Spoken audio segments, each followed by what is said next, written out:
இதுவரை குரு பகவான் ஜென்ம ராசியான மிதுன ராசியிலேயே சஞ்சரித்ததால் வாழ்க்கையில் பல முக்கியமான மாற்றங்கள் மற்றும் புதிய பொறுப்புகள் உருவாகி இருக்கலாம்.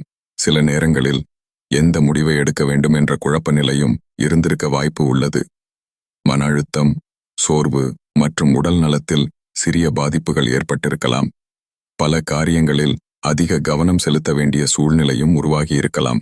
அதே நேரத்தில் வாழ்க்கையை பற்றி ஆழமாக சிந்திக்க வைத்த அனுபவங்களும் கிடைத்திருக்கலாம்.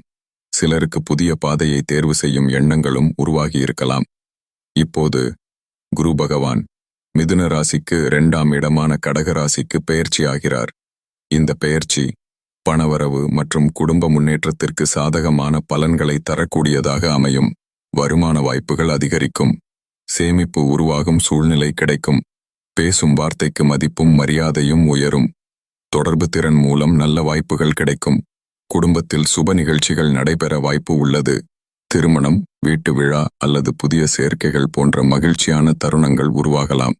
பொருளாதார நிலை படிப்படியாக வலுப்படும். நீண்ட நாள் நிதி திட்டங்களில் முன்னேற்றம் காணப்படும். மிதுன ராசிக்காரர்களுக்கு இந்த குரு பெயர்ச்சி பொருளாதார வளர்ச்சியும் குடும்ப மகிழ்ச்சியும் தரக்கூடிய நல்ல மாற்றமாக அமையும்.